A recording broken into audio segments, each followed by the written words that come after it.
Good afternoon and welcome to the Sexual Harassment in the Academy panel discussion series. I'm Chris Polson, a professor in Earth and Environmental Sciences and Associate Dean for Natural Sciences, and I have the pleasure of introducing the panel today. Let me start by reminding you to silence your phone if you haven't already. Okay, thank you. So the National Academies of Sciences, Engineering, and Medicine earlier this year published this report on the impact of sexual harassment on the career advancement of women in the academic, scientific, and technical and medical fields. The University of Michigan had the distinction of having 3 representatives, Lilia, Cortina, Anna Kirkland, and Tim Johnson, on that 21-member panel. Today's event is the second of 3 panels on campus to present the findings of the National Academy report and to discuss the problem of sexual harassment on campus. The first event was held earlier this month in the College of Engineering, and the final event will be held on November 12th in Michigan Medicine.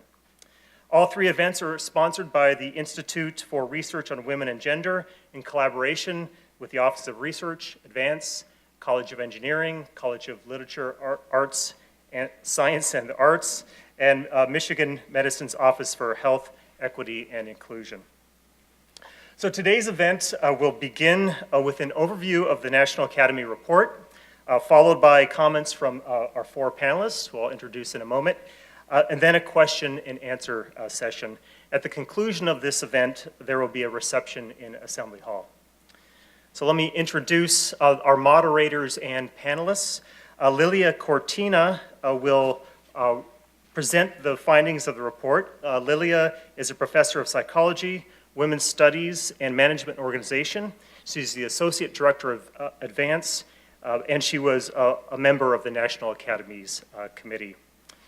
Anna Kirkland will be the moderator of the question and answer session. She's director of the Institute for Research on Women and Gender, an Arthur Thurnau professor of women's studies, and also a member of the National Academy's committee. Our 4 panelists include Kathryn Clancy, an associate professor of anthropology at the University of Illinois, another member of the committee. Elizabeth Cole, interim dean of LS&A, and professor of women's studies, psychology, and Afroamerican and American studies. Elizabeth Hillman, president of Mills College, also a member of the National Academy's committee, and Tim McKay, Arthur Thurnau professor of physics, astronomy, and education. So the National Academy report couldn't have been more timely. We're all aware of the nearly daily reports of sexual harassment that have come out as part of the Me Too movement, and then more recently as part of the Brett Kavanaugh confirmation hearings. These cases, mainly involving media, celebrities, and CEOs, can seem removed from us in academia. However, we don't have to look too far to see prominent examples in our own fields. The cases of astrophysicist Christian Ott, geologist David Marchand, astronomist Jeff Marcy, anthropologist Brian Richmond, and physicist Lawrence Krauss are prominent members of the predators in our own fields in the sciences. Even more startling, the National Academy report cites a study that indicates that 58% of female faculty and staff in academia have experienced sexual harassment. Sexual harassment is pervasive in academia. Many in this room have either experienced sexual harassment or know someone who has. We have witnessed the terrible toll, both personally and professionally, that harassment can take. I like to think that we're making progress at UM. It's meaningful that we have 3 of 21 representatives on the National Academy Committee, and that our university president speaks out forcefully on this issue. It's meaningful that LSA champions diversity, equity, and inclusion, and has empowered an associate dean, Fiona Lee, to oversee these activities. It's meaningful that GSIs are required to have sexual harassment prevention training. And it's meaningful that many of our departments have posted statements against sexual harassment and facilitate the reporting of it. And yet it's clear that we're not doing enough. and that what we are doing, we're not doing effectively enough. It's time to rethink and redouble our issues. Sexual harassment in all of its forms is inexcusable and intolerable.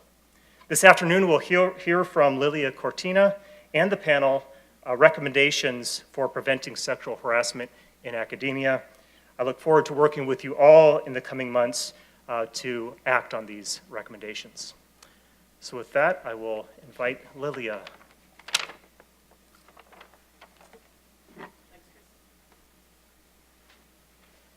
All right, so my role here today is basically to give you a quick overview of this report. Many of you probably haven't read it yet. I'm sure you'll go straight to the website and download it as soon as you can. So this was a consensus study report authored by a committee of 21 members, as Chris mentioned. So the committee was made up of sexual harassment experts, scientists, engineers, physicians, legal scholars, college presidents, and a congresswoman. Former congresswoman. The committee was charged with reviewing scientific research on the sexual harassment of women in STEM and academic medicine. So how much it happens, what its effects are, and what can be done about it. And I'll take a few minutes just to highlight a few of the key takeaways of the report. And again, for more details, I invite you to visit the website at the bottom of the slide. So the committee relied on standard social science definitions of sexual harassment, which cover the full range of conduct that real people face in real workplaces and real educational environments. So broadly speaking, here we're referring to behavior that derogates, demeans, or humiliates people based on sex. So the conduct can be further subdivided into three categories.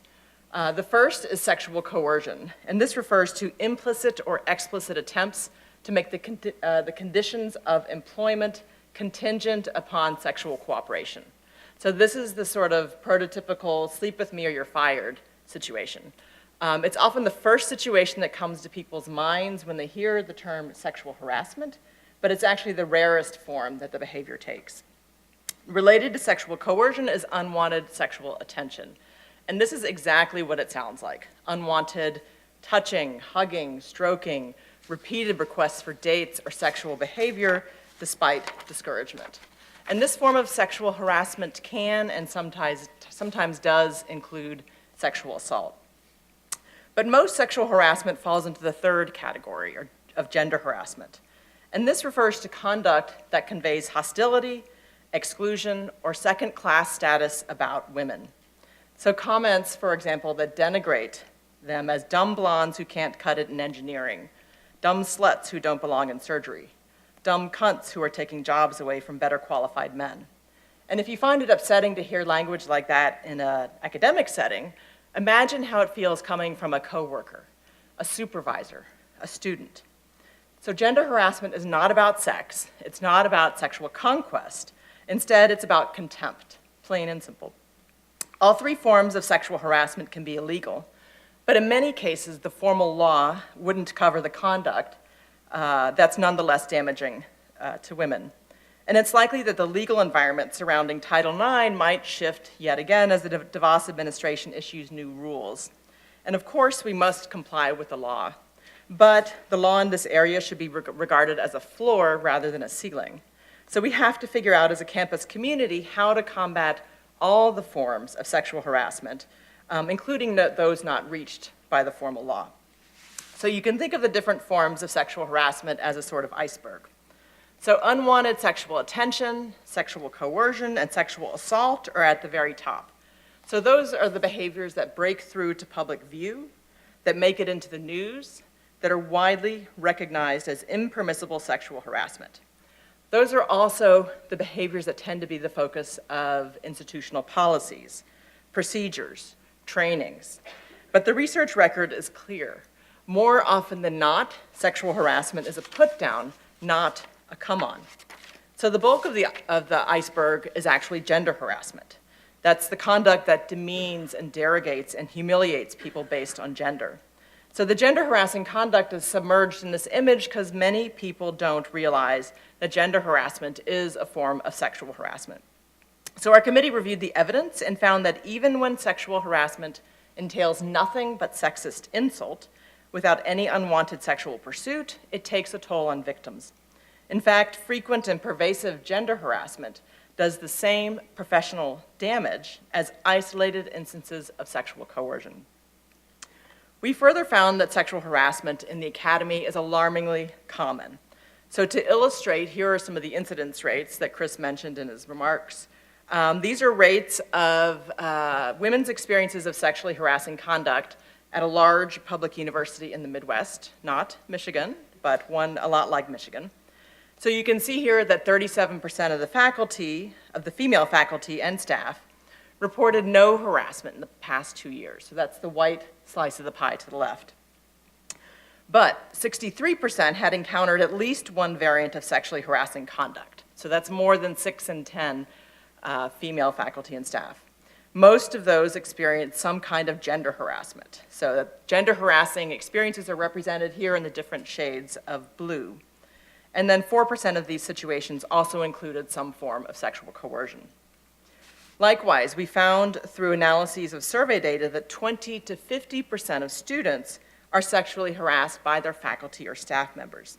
Again, to illustrate, here are findings from students at a large public university, this one in the Southwest. And we compared, for this analysis, the experiences of women pursuing the degrees in science, engineering, medicine, and other fields. And we found no differences across fields in rates of unwanted sexual attention, which are represented here in the gold bars. And there were also no differences across fields in rates of sexual coercion, which are represented in red. But the rates of gender harassment did vary by discipline, with medical students experiencing significantly more gender harassment than those in other fields. And in addition, students in engineering faced higher rates specifically of sexist gender harassment, which are the bars in orange, compared to students in the sciences and in non-STEM fields. So evidence such as this led our committee to recommend that academic institutions pay more attention to gender harassment. So we need to take gender harassment seriously in our policies, our procedures, our penalties for policy violation. And this is by far the most common form that sexual harassment takes, and prevention of gender harassment could help in the prevention of other kinds of sexually harassing conduct. The research record also makes clear that sexual harassment takes a toll on the health and well-being of its victims. So for example, one investigation found that 1 in 5 sexually harassed women meets clinical criteria for major depressive disorder, and 1 in 10 meets criteria for post-traumatic stress disorder. In addition, dozens of studies have shown that sexual harassment derails women's work lives. So sexually harassed faculty find their jobs less satisfying and more stressful. Many engage in some form of withdrawal, meaning that they disengage from their work, or worse, they leave to take positions elsewhere, either outside of the institution or outside of academia entirely.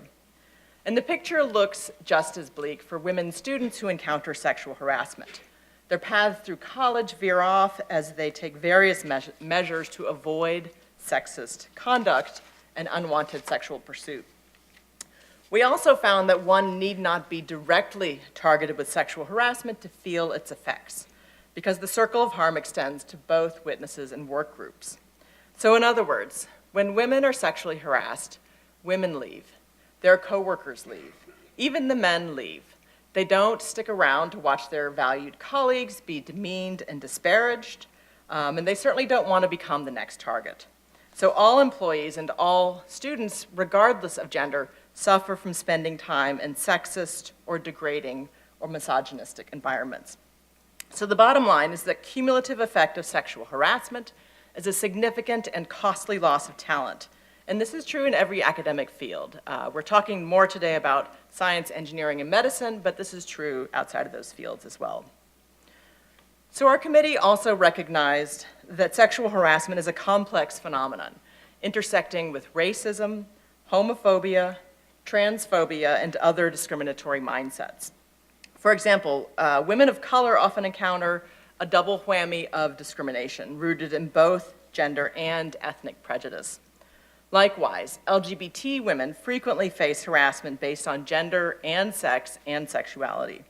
So in short, we found that women of color, lesbian and bisexual women, and trans women end up being harassed at significantly higher rates than their straight, white, cisgender counterparts. So the harmful effects are concentrated even more on them.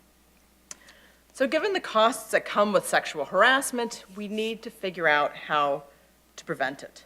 So remember, sexual harassment is less about sex, more about contempt. So most often, it's a put down, not a come on. This means that rules and regulations policing sex are not going to fix this problem.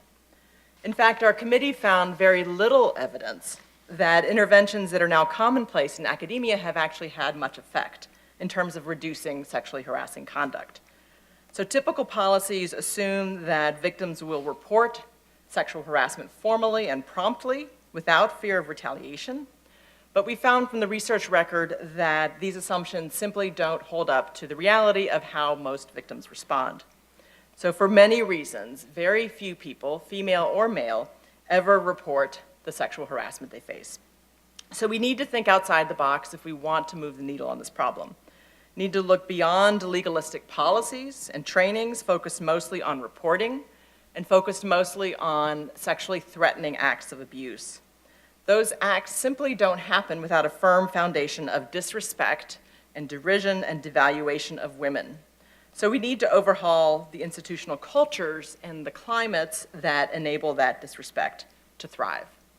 So the report includes a whole host of different recommendations for institutions of higher education, and you can read more about some of the recommendations in the insert inside of your programs, but I'll just highlight a few of them now. So first of all, our committee recommended that academic institutions take steps to foster greater cooperation, respectful work behavior, and professionalism. And these criteria should factor into hiring and promotion decisions for faculty and staff. So you should ask yourself, do you make junior people run a gauntlet of abuse to show their worth in your department? Do we do things like abrasively interrupt seminar speakers as an indicator of our excellence? Or do we have a star culture where some people are simply above the rules because they're just so brilliant, so famous, or able to bring in so many grant dollars? If so, these kinds of disrespectful dynamics can potentially set the stage for sexual harassment. So to find out what's going on in your own department, you can ask outside experts to survey or to interview your faculty, students, and staff. In particular, it's important to ask people at the bottom of the formal hierarchy how they're treated, ensuring confidentiality, of course, so that they can be candid about their experiences. The report also recommends providing better support for targets. So regardless of whether someone files a formal complaint, they should have access to legal services, to health care, to career and professional services. There should be alternative and less formal ways of recording information about incidents without pressure to report them formally. For those individuals who do choose to come forward and file a report, there should be better ways to protect them from feeling re-victimized by the process or retaliated against as a result of speaking out. In addition, accountability and transparency are paramount. So we need to make clear that people will be held accountable for violating sexual harassment policy. So there should be a clear and escalating range of disciplinary actions, and those actions should not be something that benefit those of us in the faculty, such as reduced teaching. Academic institutions should also be as transparent as possible about how they're handling reports of sexual harassment. So, of course, there are issues of confidentiality at play here, but it's possible to create aggregate-level reports that protect people's identities, but that summarize for the community the sorts of claims that are being reported and investigated and the sorts of discipline that's resulting, both formal and informal.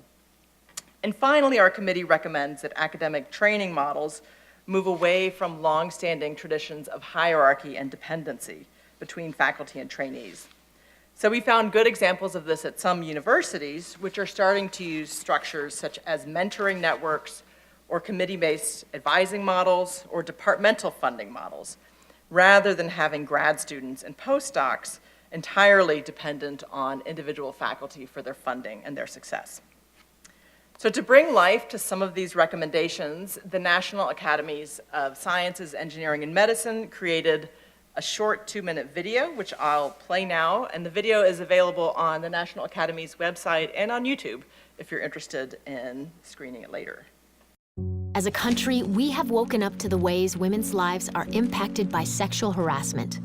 The time has come to focus on academic institutions, especially in male-dominated fields like science, engineering, and medicine. Together, we can do better by creating a climate that discourages all forms of sexual harassment, including sexual coercion, unwanted sexual attention, and gender harassment. Research shows that we must do more than attend occasional training sessions and review vague policies and procedures. Here is what we need to do. 1. Integrate values into the system. Policies and procedures must embody the institutional values of diversity, inclusion, and respect, especially for hiring, promotion, and tenure decision-making. 2. Change the power dynamics. With funding, research focus, and professional reputation wrapped up in a single advisor-trainee relationship, the potential for abuse is too high. Institutions need to diffuse these dependencies by encouraging advisor networks and provide independent funding so students and trainees have options. 3. Support targets of sexual harassment. Many women don't report sexual harassment because they fear it will hurt them in their careers, and it does. Institutions must do more to support targets by providing alternative ways to access support services, record information about an incident, and report an incident without fear of retaliation. 4. Improve transparency and accountability. While still respecting people's privacy, institutions need to make their communities aware of the consequences sexual harassers will face and demonstrate that the institution investigates incidents and holds people accountable. Now is the time for institutions to take action. We can prevent sexual harassment.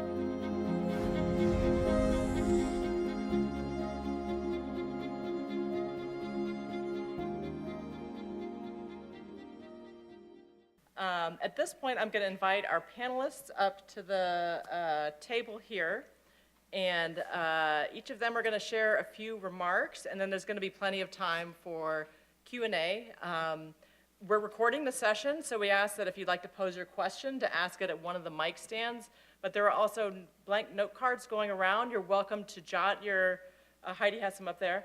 You're welcome to jot your question on a note card and hold it high, and one of the staff members will collect it and pass it up to Anna Kirkland, who will moderate the next segment.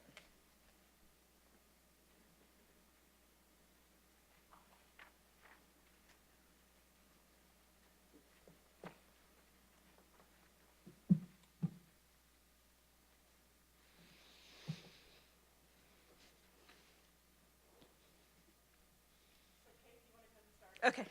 That's a good plan. We forgot to clap for Lilia. Can we do that, please?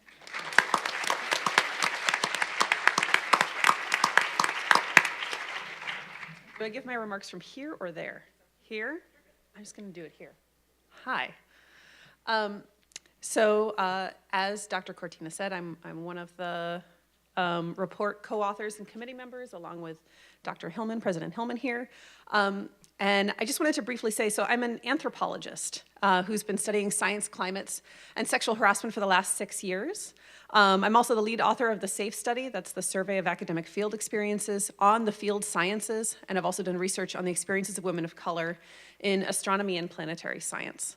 So I'm really interested in thinking about the ways in which specifically the cultures within science, technology, medicine, and engineering contribute to or create sort of organizational antecedents that increase the risk of sexual harassment and potentially worsen consequences for victims. So I want to briefly share a few examples of the ways in which science culture increases the risk of sexual harassment. And I'm going to also kind of buttress a few of these points with quotes from the appendix? I can't remember. Yeah, the Appendix C of the NAS report. And what that is we commissioned a study that interviewed 40 women science faculty, and RTI International put together a report. And so you can read the full report as an Appendix C of the NAS report. I'm just going to share 3 quotes from you today from that. So in the sciences, we like to think of the scientific method as objective, but what we forget is that scientists are not.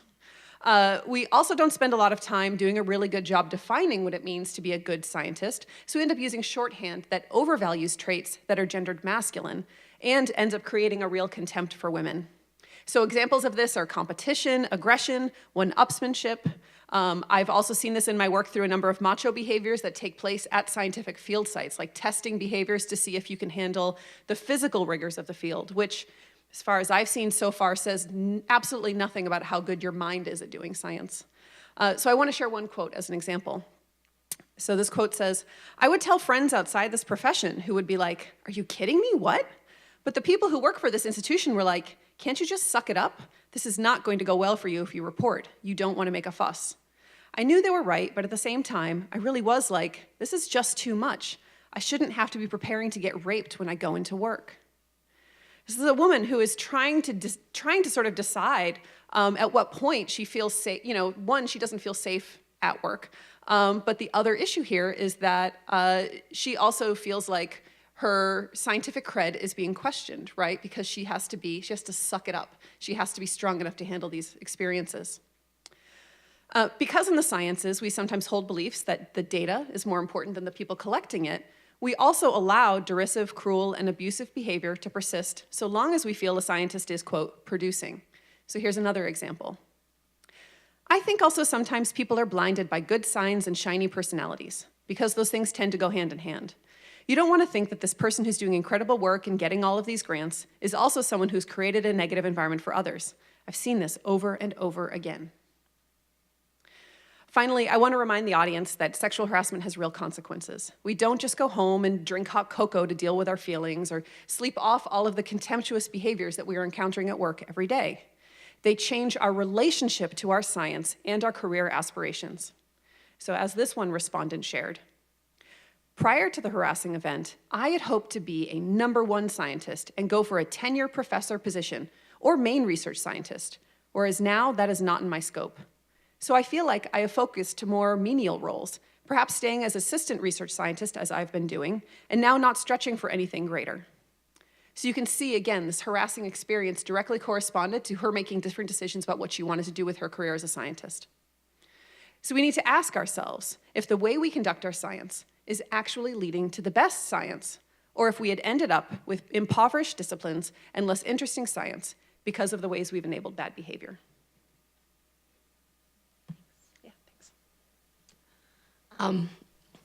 I was asked to speak in my capacity as someone who's worked in the dean's office for the last 4 years. I'm currently the interim dean, and before that I was the associate dean for social science for 4 years. And when I started in the dean's office, all the other associate deans and the dean were men.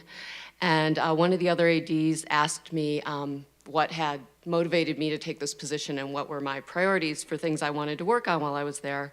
And I told him I was especially interested in diversity and the climate for members of underrepresented groups. And he said, I had assumed that it was sexual harassment. And my first reaction to that, being the only woman in the office, was that this assumption was just based on sexism. But over the course of my first year there, I realized that I, as a faculty member and even as a department chair, I really hadn't had a sense of the scope or extent of the problem. And I also hadn't understood how complicated and demanding it is to take on these cases. And as I learned more about that, I came to see his comment as really motivated by his perception of the urgency and the need for work on this issue. And as a women's studies faculty member, he thought I would take that up. And so as it happened, during my time in the dean's office, we have taken reported incidents of these cases very seriously. And also, as it happened during my time, the leadership in the college has turned over, and at this point, 4 of the 5 associate deans are women, and I'm also a woman. You can draw your own conclusions. But I've been surprised how much time I've spent on this issue, and my understanding of what it takes to address this issue institutionally has really changed. It's complicated and it's demanding, and I wanted to just talk about a little bit about some of the complications that I think might not be obvious. The first is that our process when we receive a complaint is really designed at every step to ensure due process, which is as it should be. But that makes these investigations very time-consuming. And I think sometimes that gives the impression that nothing's happening. And it can also be frustrated for people who are participating in that process. In the case that there is a finding of a violation as a result of an investigation by the Office of Institutional Equity or the Academic Human Resources Department, there may be a sanction from the college, and part of our due process then is that the faculty member has the option to grieve, and that grievance process is also very time-consuming. So again, it means that there's a lot of hours of work and the time it takes to pursue this complaint can extend. Another thing that I've learned that wasn't obvious to me before I sat in this office is that harassers in departments often have allies.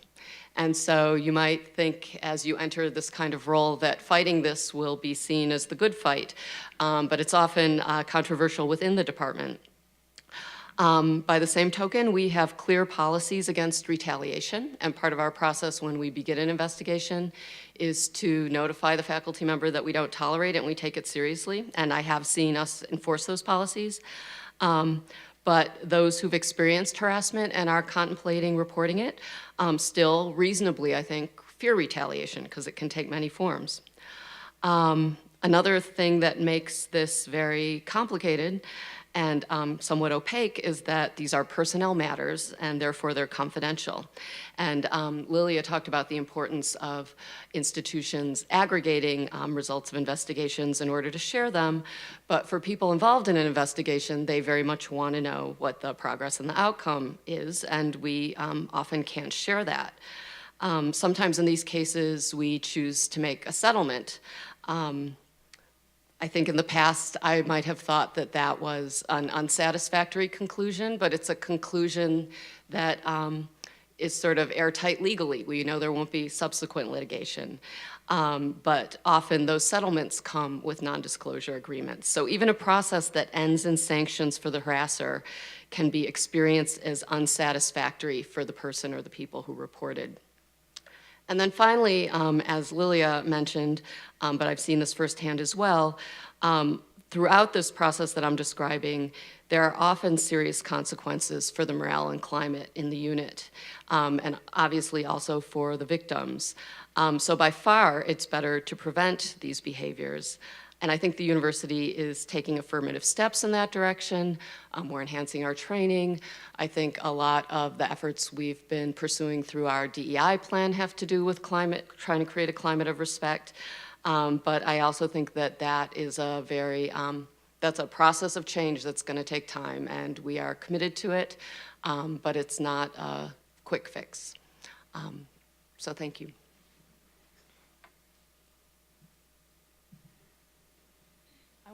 Start by thanking each of you for investing in learning more about this issue. The work that went into the Academy's report is lost if more of us don't pay attention and start to enact solutions, including things that we didn't yet identify in the report. While there are 4 decades of research that support the conclusions of the report, we're far from knowing exactly everything we need to do just yet. So I thought I'd talk to you just about 3 things. I've been out there talking about this to different audiences, and I wanted to highlight some of the things that are pushing me further now. I do want to say I think it's, I'm especially fortunate, I feel like, to be here at the University of Michigan, where you have 3 of the panel members, Lilia, Cortina, Anna Kirkland, and Tim Johnson.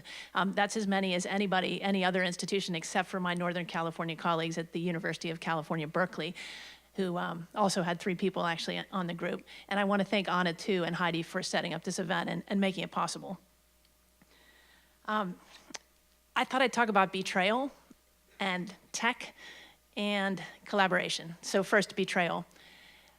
This study was undertaken in significant part because the Committee on the Status of Women in the National Academies was alarmed, in their words, at the increasing representation of women across medicine, engineering, and science without a decrease in the amount of sexual harassment.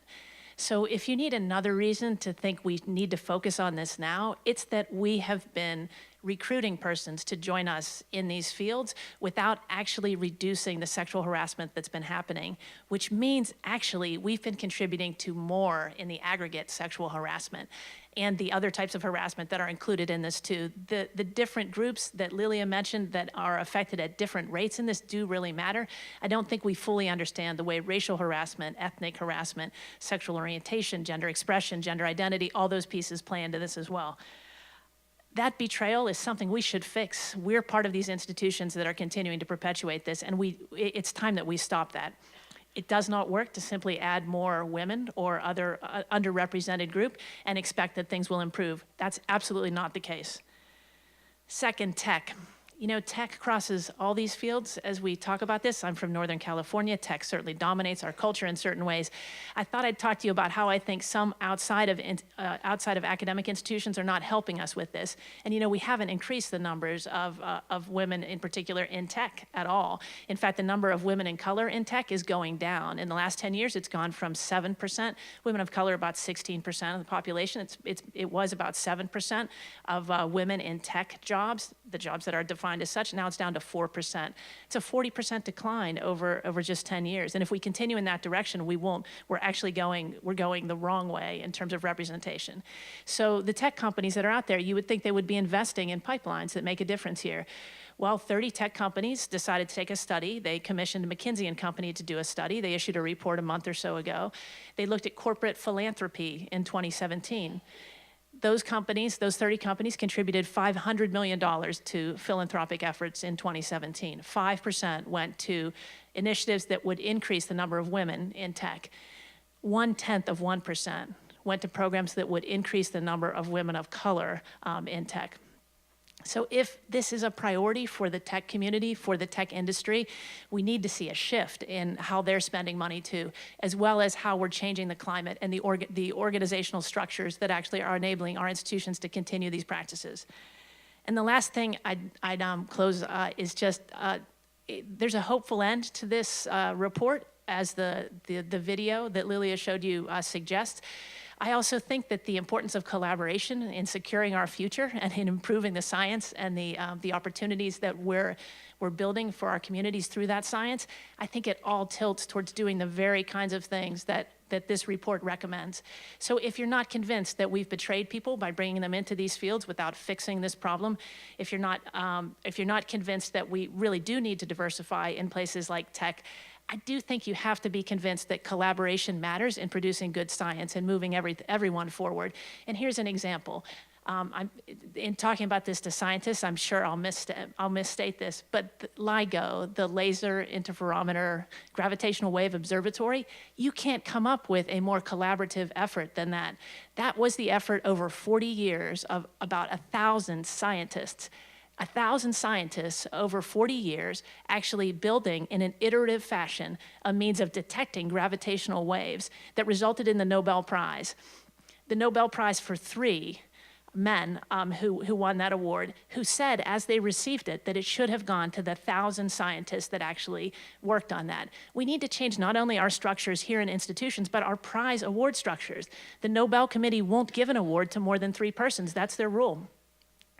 The Nobel Prize in Literature, you may know this, it won't even be awarded this year because of a sexual assault scandal that has destroyed, and other related scandals that have destroyed the credibility of that committee. There will be no Nobel Prizes in Literature in 2018. Well, the Nobel Prize in Physics, it's gone to 209 people. 3 of them in the history of the Nobel Prize Committee have been women. So we need to look at all of those structures. In the academy, we need to do our part, but we need to connect to making a difference in those others who support us from outside, whether it's prize committees or whether it's the corporations that sponsor philanthropy that supports some of the work that we do. Thank you. All right, I want to thank all the other panelists and the people who worked on this National Academy report, which I can tell you is Very powerful, very effective report, and so I hope everyone who's here will read it. I've spent the last 35 years working in and around physics and astronomy, and during that time I've watched and I've got a chance to learn from and work to support efforts led by women and their allies who've worked so hard to make physics and astronomy better than they were when my career began. In a very real sense, these have been pretty effective things. Things are very different. There's been a tremendous impact. But at the same time, we've clearly failed to reach our goals, especially in physics, where women remain severely underrepresented. I particularly want to call out the contributions made over just the last several years by the many participants of the Me Too movement as well. The willingness of hundreds of individuals to come forward, always at great personal cost, is why we're here today. Universities and professional societies, the American Association for the Advancement of Science, the national academies, they're not here because they suddenly figured this out. They're here because women in science and their allies have insisted that it's time to end sexual harassment in science now. For many years, discussions about women in physics, when they happened at all, focused on things that I now think of as euphemistic concerns. We talked about unconscious bias in a chilly climate. We talked about stereotype threat and a lack of role models. And it's not that these aren't important problems, but sexual and gender harassment in all of their forms are the core problem. They're the tools for oppression and exclusion. And they act in many ways, restricting the participation of women both in science and in society. In recent months, I've seen a lot of people in science, recognizing the rise of this harassment topic, stress that harassment is a collective problem, that it affects everyone, because it does poison the environment for everyone. I think they're trying to get more people to care.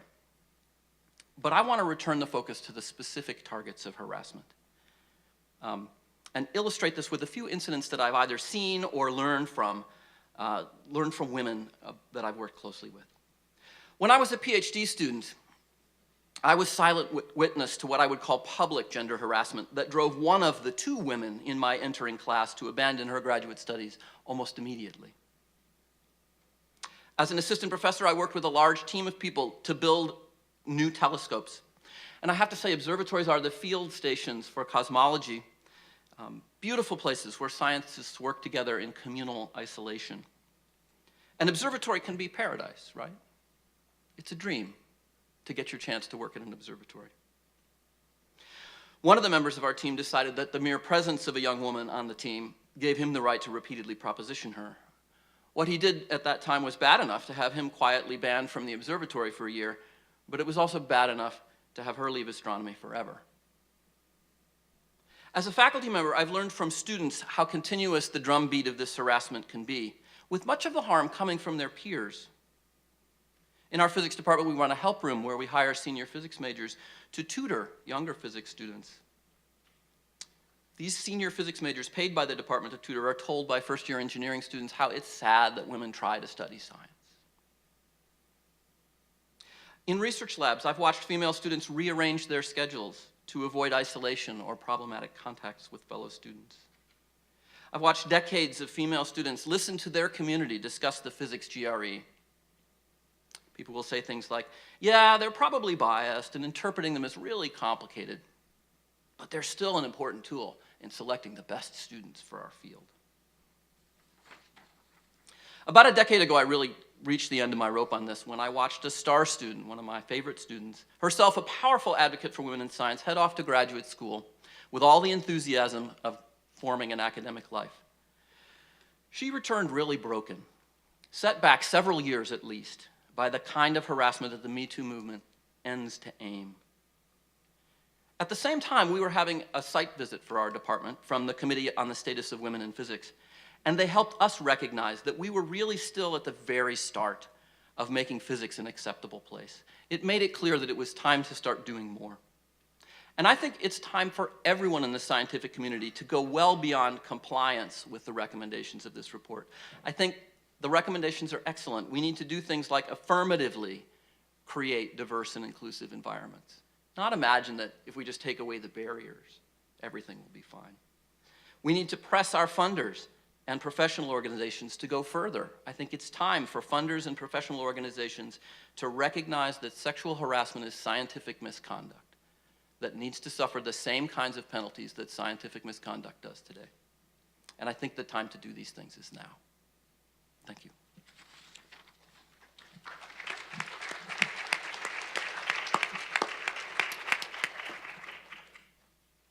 Much to all our panelists. We have 2 microphones standing there, and there are the question cards. You don't have to have your question on a question card. The default is to come to the microphone, but if you would rather write on a card, then I will do my best to go back and forth between the microphones, read from the cards, or pose my own question while you guys think of what you're going to ask. So just to get us started, could you guys talk about what you thought was the most compelling and difficult part of the report for you?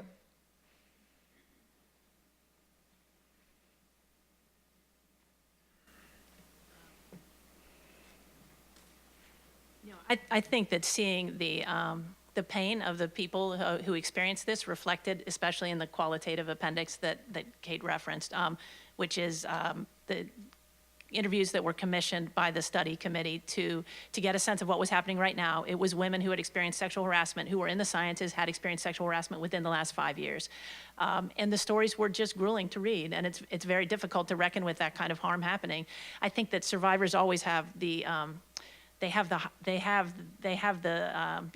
baton in this case. They're the one that they have the experiences that we need to respond to and stop. And I think that's always the most powerful piece of this.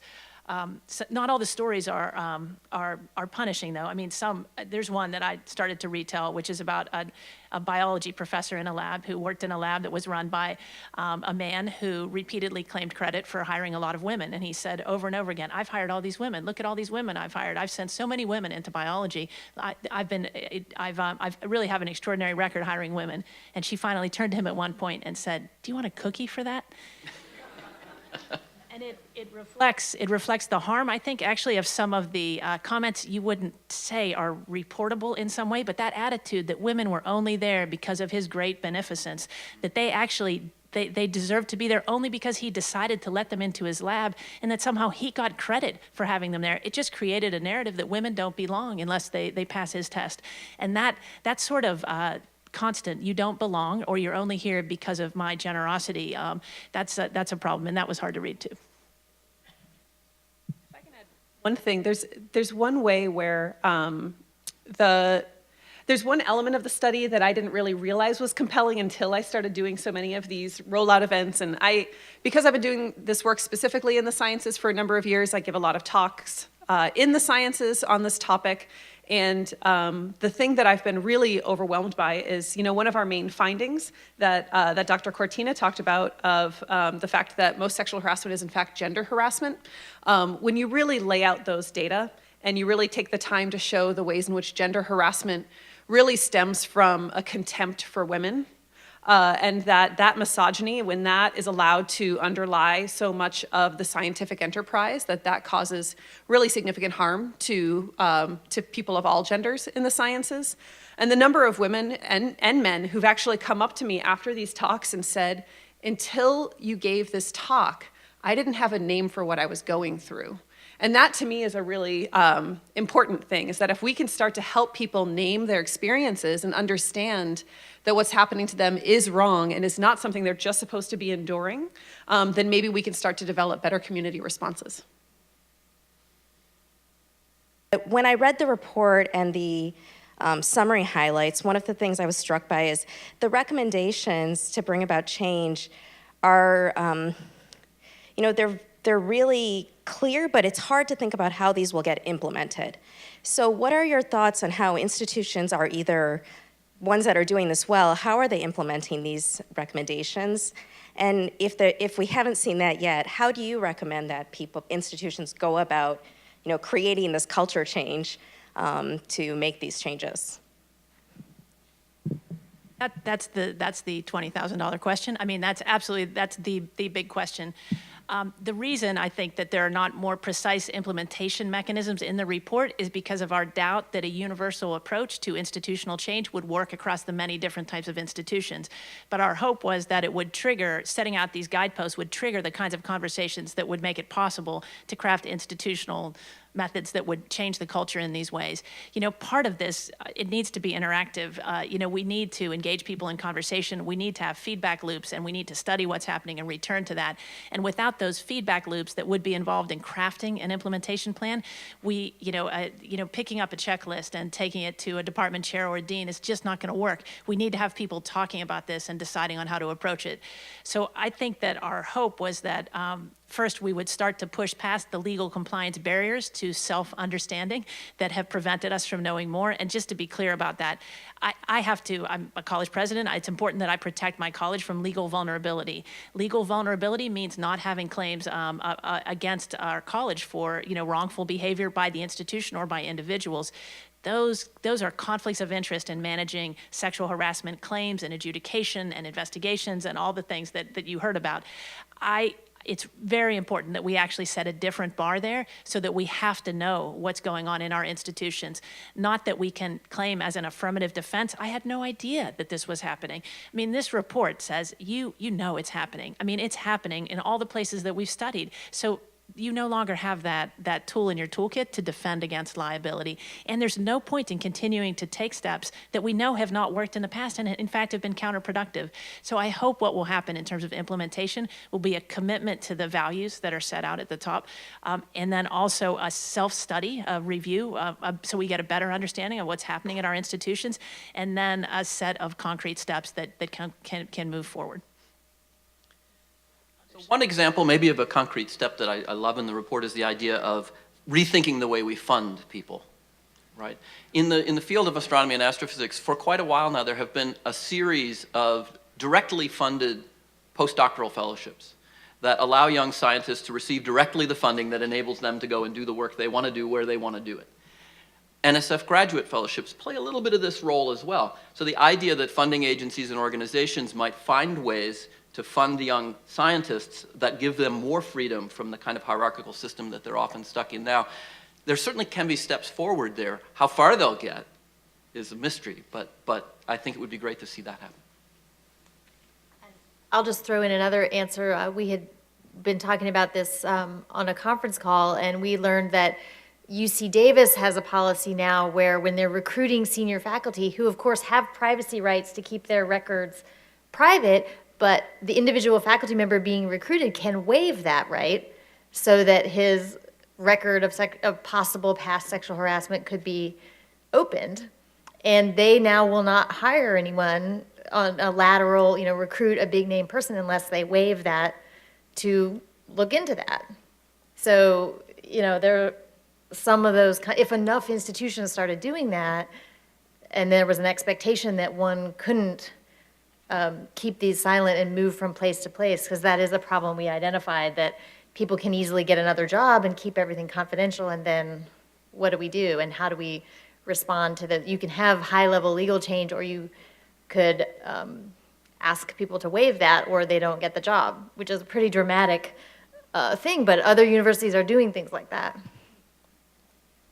Now, I think Indiana and Illinois now both require that their athletes disclose. And of course, you can lie on a self-disclosure, but they ask them to disclose if they've ever been convicted of any kind of sexual violence or sexual misconduct.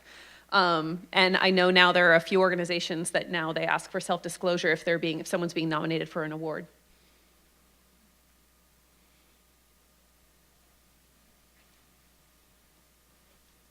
Grabbing that question, I'll just add the most appealing specific measure that I find people like in the report is the bystander intervention recommendation, because it makes those who feel innocent able to do something and move forward. And it means it's actually set out in several different rubrics in terms of specifically you have to first be able to identify a behavior that's happening. You have to be able to interpret that it is actually a problem, so you know that it's a place to intervene. You have to decide how to intervene. You have to take responsibility for intervening, and then you act. So helping people understand all the steps between being a witness to sexual harassment, gender harassment specifically, which we have the great advantage of having many witnesses to most gender harassment because it doesn't take place in a difficult to see arena or interaction.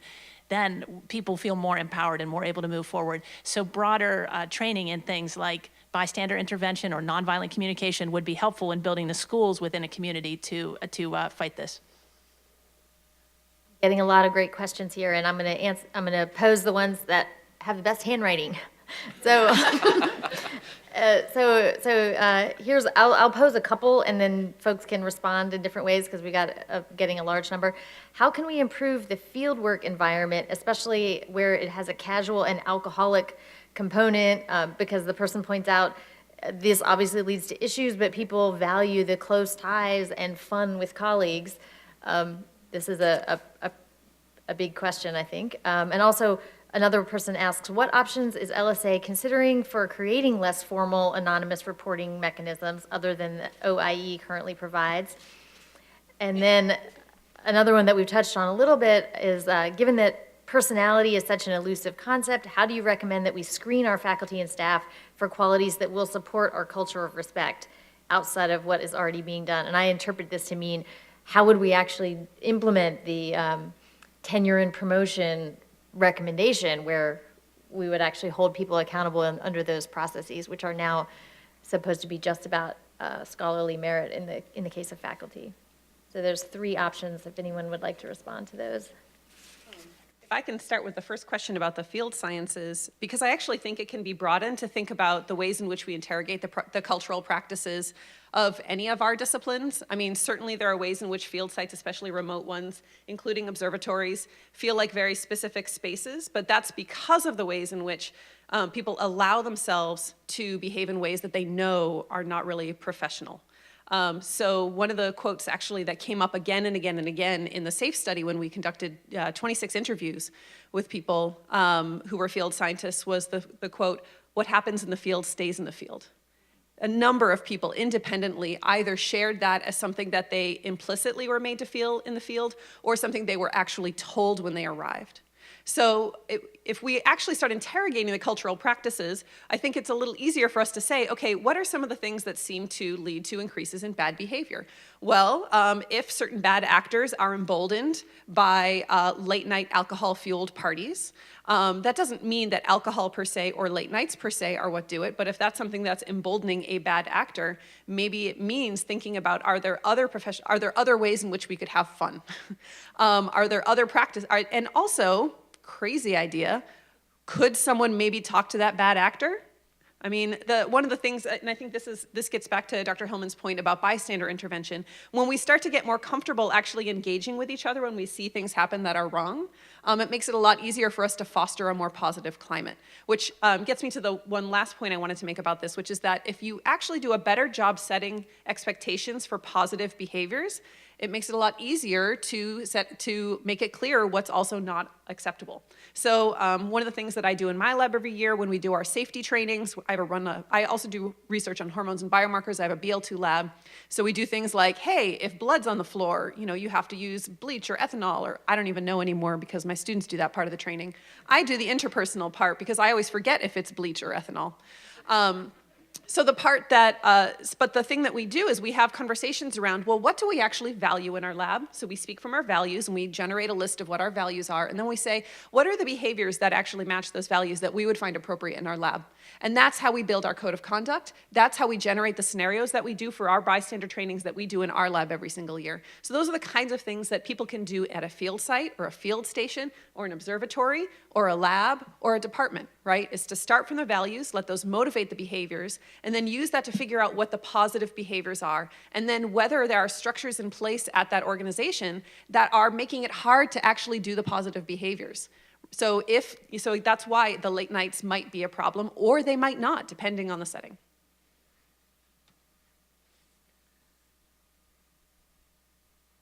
I wanted to talk about the question about how do we screen for people who are willing to be a member of a culture in which people are respected and there are norms around that.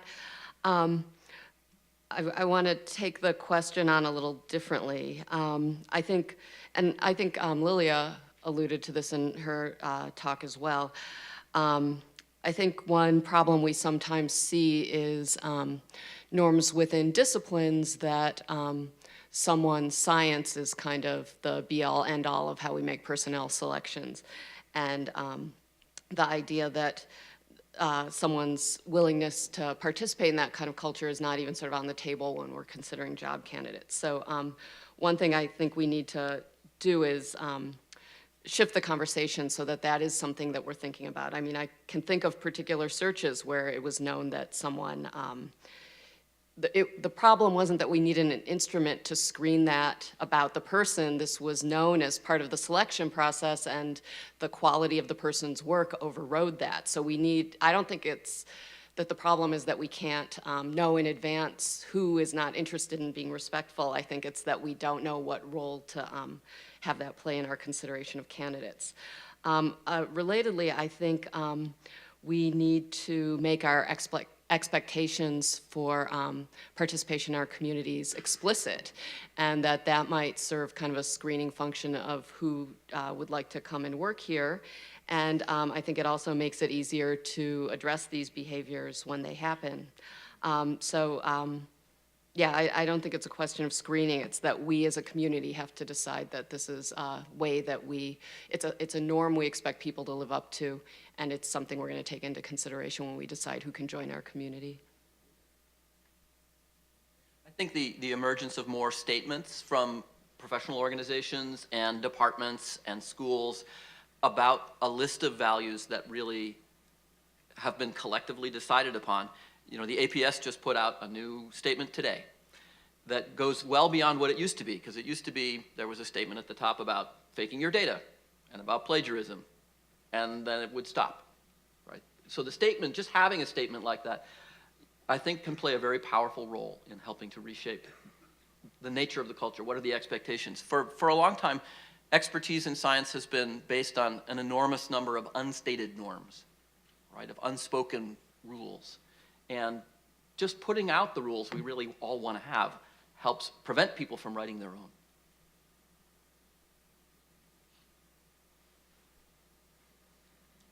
So we've got a pretty specific question. Person says, in the opening remarks, I think I mentioned a sexual harassment training requirement for GSIs. While culture change from the ground level is needed, don't we really need to have those requirements for the most senior people first? Excellent point, and I think the training is going to be for everyone, yes, all at the same time. So we're not rolling it out on the GSIs first, which would be a terrible idea, I think.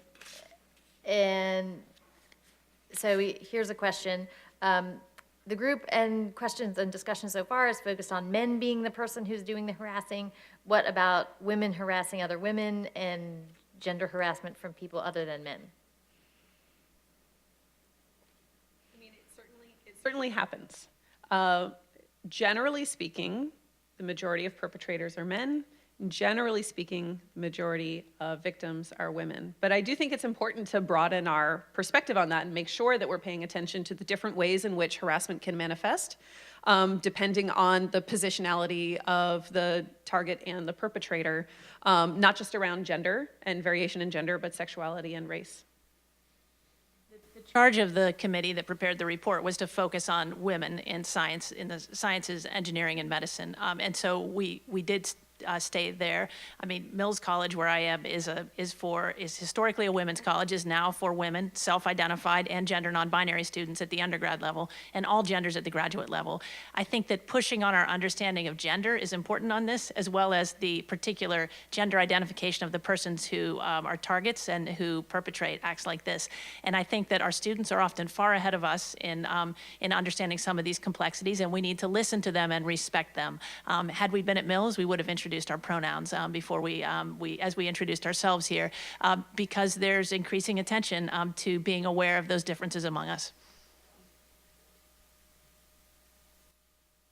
This questioner asks, I'm interested in how we might deal with stubborn individuals who shut down conversations related to harassment and other DEI issues. I feel like I know something about this. Yeah, great question. And I think it's related to other problems with having conversation shut down about any kind of controversy. And some of the same tools that we might apply in other controversies are essential here. I think the notion of bystander training is partly about helping people know what to do when they're in a situation like this. When someone says something more or less or more outrageous, how do you respond? The natural response I had certainly early in my career was to hide, right? I mean, it's a natural response, just to shut down. So you have to learn ways in which you can begin to press those conversations. And then I think there have to be people at comparable levels of authority who are willing to take those steps. You know, they have to view themselves as responsible for doing that. Yeah, and I think those of us in positions of status have to force those conversations to go ahead when others won't have them. I mean, my faculty can't decide not to talk about this if I want to talk to them about it. They actually have to. They have to at least pretend. And really, we're talking, it's fine with me if they pretend. I want their behavior to change. I want them to act in the workplace or in the classroom or in the lab or in the field site in the ways that we think are appropriate to those environments. I don't need to change their hearts on this necessarily. I don't need to change their personalities. I just want them to act in an appropriate way at work. And we haven't been requiring that. So if that requires a conversation with someone who's grouchy about it, that's fine. We need, as institutions, to get to the right level of authority so that someone can have that conversation in a meaningful way. And I'll just put in another pitch for the bystander intervention training. We have a group on campus called Change It Up that does these trainings. And I think there's a sign-up period going on right now for a session for staff.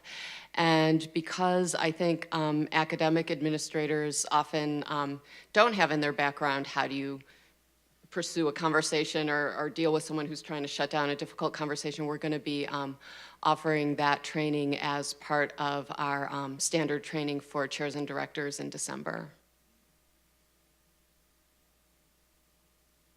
I just want to take a second to point out, it doesn't have to be a question. The university is in the middle of a process of figuring out how to address sexual harassment. So you've got powerful people here in the room. So if you have suggestions or comments and not just questions, feel free to come up to the mic or fill out a card.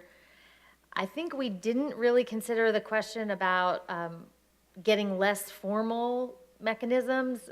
We hadn't talked about that, so I'm going to circle back around to that because it's really key, and the report really tries to pull away from what we impose now on victims, which is the duty to report. You know, we're just kind of waiting, and nobody knows what's going on, and we're waiting for the people to report, and that's what drives the system. And they have to do that, and quite a lot of pressure is sometimes put to bear on reporters through mandatory reporting systems. You know, let's just pounce on the reports and funnel them up so the university can do something. Now, and what the report proposes is a total turnaround where we stop asking people to come forward in this way and try to fix the problem without relying on that. And that's actually quite a big shift, and it will require lots of other things to be put underneath the current reporting system, which legally we're gonna have to keep, but it doesn't mean we can't do a whole bunch of other stuff. So what would you like to say some more things about those informal possibilities? Just one brief thing I want to say about this is that I think that just to bring home why the informal reporting is so important, I want us to just think about the fact that what we're doing right now is that we are asking the law, we are abdicating responsibility for our community to the law, and we're abdicating responsibility for our community and the health and safety of our community to the most vulnerable of our community, to victims.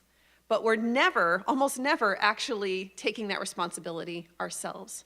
And I think in particular, what that leads to is a defensive stance, this risk, this risk minimization and this worrying a lot about the legal standard. And I completely am sympathetic to the fact that that's an impossible thing to avoid, right? That is something that just must be part of dealing with sexual harassment on campus or in higher education more broadly. But when we switch that values perspective, it really opens up, I think, a lot more creative solutions of how to build these community responses.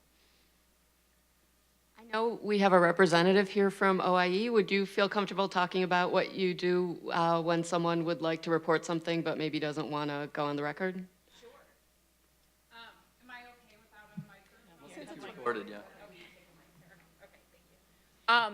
So there are a couple options. And I guess I would say about reporting generally. So I think reporting is an important piece, but I agree with everything that's been said here that it is certainly not the only thing. And it's probably not the most important thing. I think it's important to address kind of what's happening. So part of what is important about reporting is it lets us address specific instances, but it doesn't as effectively necessarily get kind of in at the ground level. In terms of kind of what options there are, so certainly through OIE, there's formal investigation and some other formal action options. There is an option for people to report anonymously. So I guess there's kind of two pieces to this. There's if someone wants to share information because they feel that it's important for the institution to be aware of what's happening, but they don't necessarily want to be involved in a follow-up process addressing their concerns, but they want to make the information known, then I would say anonymously sharing the information or reporting, and that can be done via a number of different reporting forms and mechanisms on different university websites, including on OIE's website and on the new on the new general sexual misconduct website. So that allows someone to share information that we can then, to varying degrees in full disclosure, depending on how much information we have or don't have, can follow up on.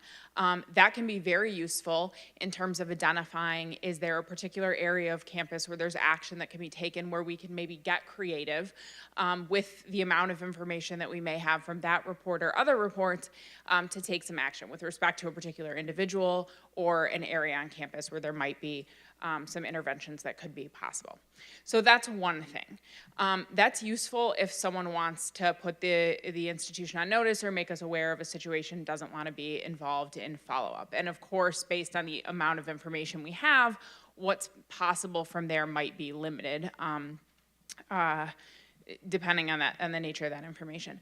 Another time when someone may have an interest in sharing information but might not necessarily want to go through a more formal route is that they have something that would be helpful to help address their situation that's not a formal adjudication or investigation process. So those certainly have value. They're not necessarily what someone wants to be involved in at any particular moment for any variety of reasons people may want or not want to go through that process. If it's that someone has something else that might be helpful, for example, some type of supportive measure that might be helpful to them. So looking into ways that they might be able to make adjustments to their advising structure or their workplace. Of course, these are kind of situation dependent, but they don't necessarily want to go through a process. Some of those measures can sometimes be available. The caveat to that is we do have some obligations to make sure that we are addressing these issues when the institution is formally made aware of them. But there are also some things that can be done and put in place just to kind of help alleviate a person's situation regardless of if they want to go through sort of a formal investigation procedure. So those are kind of two different ways. But those are still based on kind of when someone is sharing information or has some interest in sharing information without necessarily a formal investigation procedure. That doesn't address the kind of underlying issue of how we prevent these issues in the first place. Thank you. Mm-hmm. I saw two folks who had stepped up to the mics who sat down. I've just a quick, you were asking about any specific suggestions, and one of them is related to some discussion we've already had and also to something Liz said at the beginning, which is that can we ban non-disclosure agreements? They're really, I think, responsible for a lot of just passing on the bad actors. And I know that maybe I don't mean necessarily ban, but at least really as an institutional policy, try to limit what we do so that if questions come, we can actually be transparent about what we know about an individual.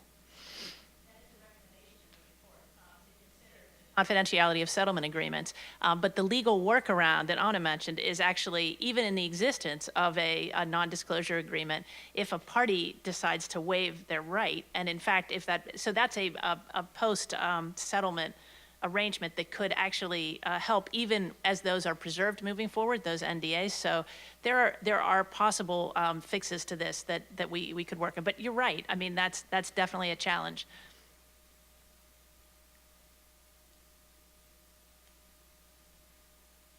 Hi.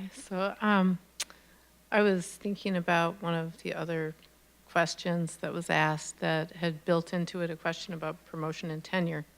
And it seems to me that if an institution truly cares about the climate and the majority of cases that don't rise to the level of legal culpability, that from both the administration side and the faculty side, this could be built into agreements, right, into bylaws and into contracts, that if you are an offender or a repeat offender, if you have this expression of contempt for women in the workplace, you don't belong to this institution and you cannot be promoted.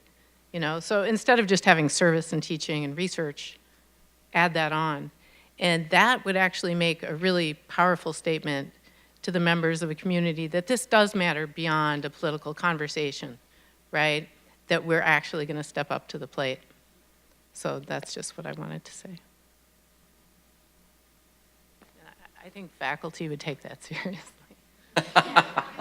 And you raise a point that that it reveals how powerful faculty are. You know, many of the times when a student or who doesn't want to report, they're afraid of losing that recommendation or of losing that recommendation from someone who knows the person who will, you know, their friends and their colleagues, as we mentioned before. That's a really tough place to be. We actually are looking at that right now at Mills in our appointments, promotion, and tenure practice right now, because while we've implemented it in the hiring process, we haven't implemented it in the promotions process. And it's how do we craft that, and we have to do it in a collaborative way, you know, working with the faculty committee and talking through so we come to that shared understanding of what we should be doing. It's absolutely right. Add a little thought to that, and that is in terms of the bystanders. And one of you mentioned how a lot of these harassers and they have allies, and those allies people committees, and those committees have a lot of power. So it seems to me there ought to be some inclusion in that language about bystander accountability. Just a thought.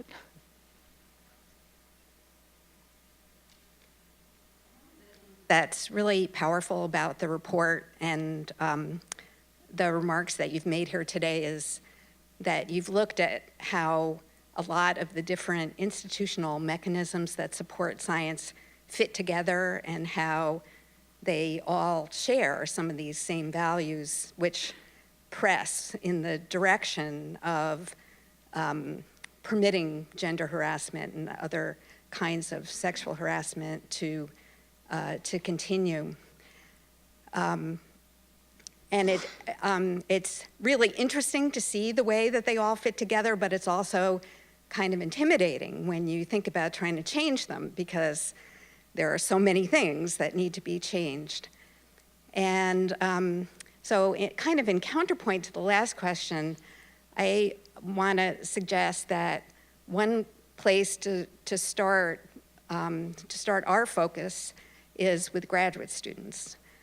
That if there is a place in this system where the costs of continued sexual harassment are the greatest, it seems to me to be in the effect that it has on our graduate students and the loss of talent and the perpetuation of norms into the next generation of scientists that is pretty painful to contemplate.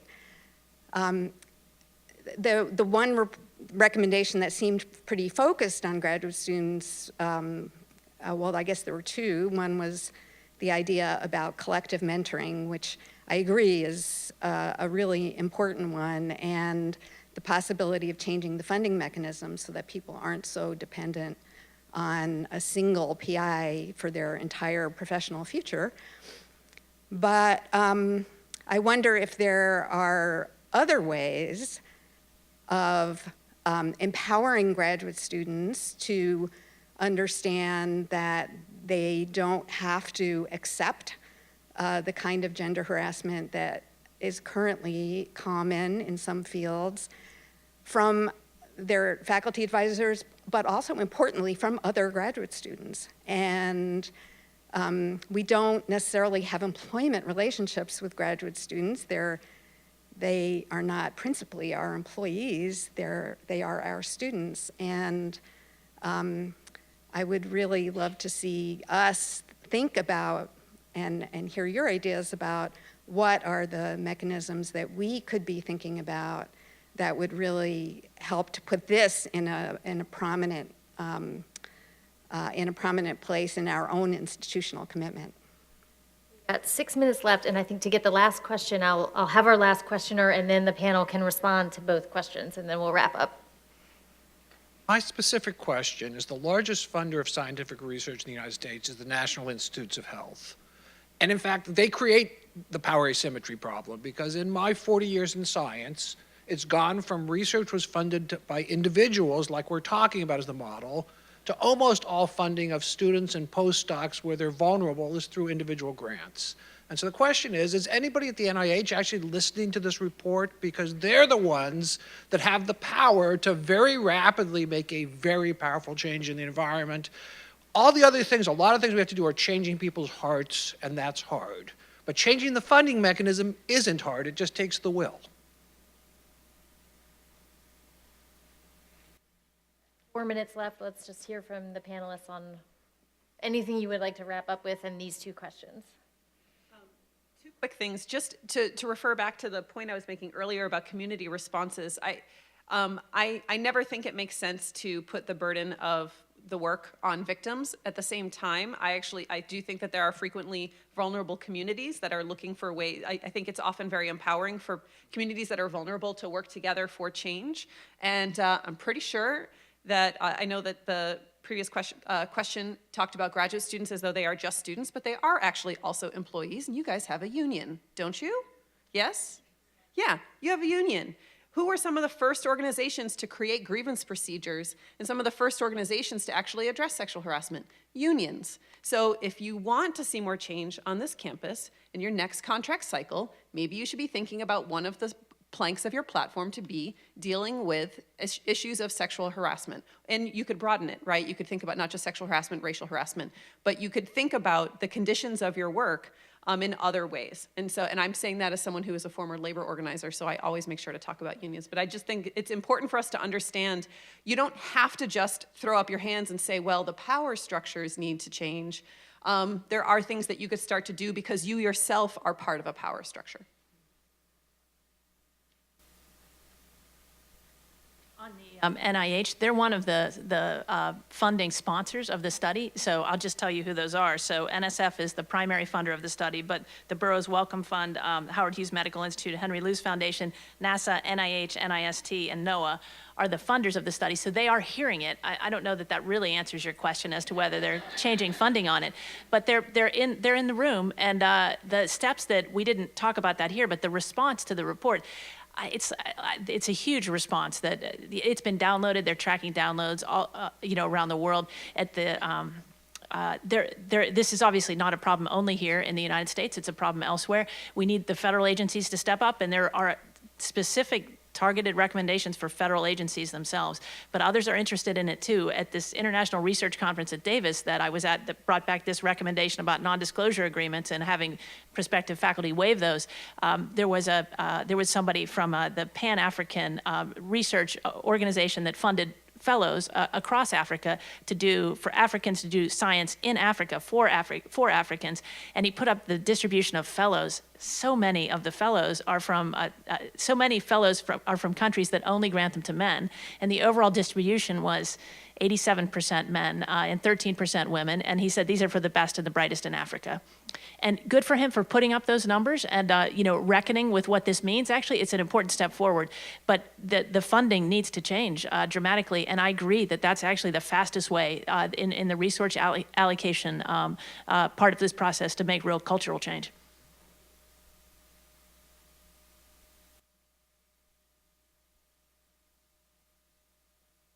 Have a lovely reception outside. Please join us, and we'll all be mingling to chat if you have any other questions you'd like to share with us. Thanks to our panel.